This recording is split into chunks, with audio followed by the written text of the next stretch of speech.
শরীফুল ইসলাম বলছি, senior councillor faith overseas limited. আজকে আমরা আরো একটি সাকসেস স্টোরি নিয়ে হাজির হয়েছি। আজকে আমাদের মাঝে উপস্থিত আছেন রিফাত আবাসু, যিনি রিসেন্টলি ইউকের ভিসা পেয়েছেন। আসুন আমরা তার কাছ থেকে শুনি ফেইথের সাথে তার জার্নি সম্পর্কে। হ্যালো আপু, কেমন আছেন? আলহামদুলিল্লাহ ভালো। হ্যালো এভরিওয়ান, আমি ফেইথ ওভারসিজের ব্যাপারে জানতে পারি আমার একটা ফ্রেন্ডের রিকমেন্ডেশন থ্রুতে, এবং আলহামদুলিল্লাহ আমি ওদের সাথে ফার্স্ট আসি জুন মাসে। আমি নর্মাল কাউন্সেলিং এর জন্য আসি, আর ফার্স্টে থেকে ওরা অনেক হেল্পফুল ছিল।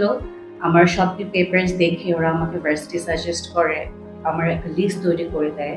লিস্ট থেকে আমাকে শর্ট লিস্ট তৈরি করে আমাকে আরো বুঝিয়ে বলে যে কোনটার জন্য কি কি ইম্পর্টেন্ট, কোন ভার্সিটি কি কি ফ্যাসিলিটিস।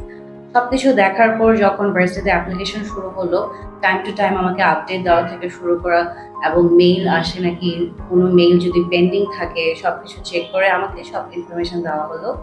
আলহামদুলিল্লাহ সবকিছু করার পর আমার কয়েকটা ভার্সিটি থেকে আসে আমার, আর সবকিছু দেখে শুনে আমরা ইউনিভার্সিটি অফ গ্রিনিচটা বাছাই করি।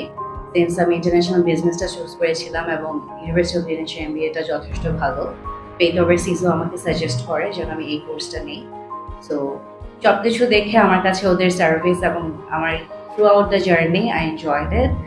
এবং স্টুডেন্ট হিসেবে যে ভয়টা কাজ করে যে অ্যাপ্লাই করবো নাকি করবো না, ফেইথ ওভারসিজের সাথে থাকে খুব সহজেই ভয়টা কাটিয়ে উঠে যায়।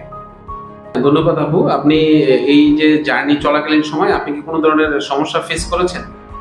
না, একটা বাংলাদেশি স্টুডেন্ট হিসাবে থার্ড ওয়ার্ল্ড কান্ট্রি থেকে যেহেতু যাচ্ছি আমরা একটা ইউরোপিয়ান কান্ট্রিতে, আমাদের হাজার এজেন্সির মাঝখানে যেই ভয় ভীতিটা কাজ করে, আমি বলবো পার্সোনালি ফেইথ ওভারসিজের সাথে আমার এরকম কোনো ভয় ভীতি কাজ করেনি, এবং ইট ওয়াজ ভেরি ট্রান্সপারেন্ট, এবং কোনো রকমের অসুবিধাও আমি ফেস করিনি। আমার একজন নির্দিষ্ট অ্যাডভাইজার ছিল, টাইম টু টাইম যে আমার সাথে কমিউনিকেশনও করেছে।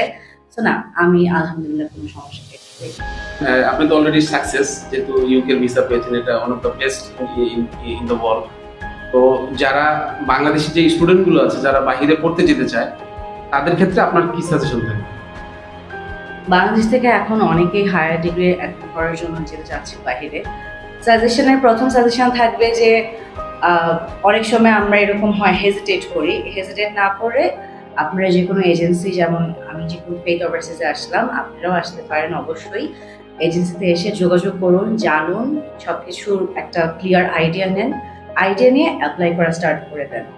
অনেক ক্ষেত্রে এরকম হয় যে আমরা অনেক নিউজ দেখি, ফেসবুক গুগল থেকে অনেক নিউজে আমরা দেখি, নিউজ ওখানে না করে হ্যাঁ নিজে নিজে আপনি একটা রিসার্চ করবেন, বাট একটা স্ট্রাকচার্ড রিসার্চ তৈরি করার জন্য কারোর সাথে যোগাযোগ করুন, জানুন এবং অ্যাপ্লাই করা স্টার্ট করে দেন। ধন্যবাদ আপু। তো আপনি তো অলরেডি ভিসা পেয়ে গেছেন, আপনার সর্বশেষ অনুভূতি জানতে চাচ্ছি।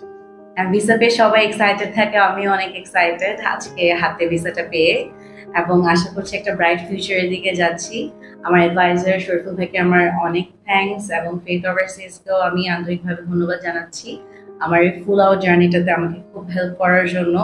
এবং আশা করছি যে সামনেও কোনো প্রবলেম হলে এবং স্টুডেন্টসরা ওখানে যে সেটেল হওয়ার আগ পর্যন্ত কিন্তু ফেইথ ওভারসিজ সাথে থাকে। So thanks a lot and thank you Faith Overseas. Thank you and congratulations to you. Keep faith on faith.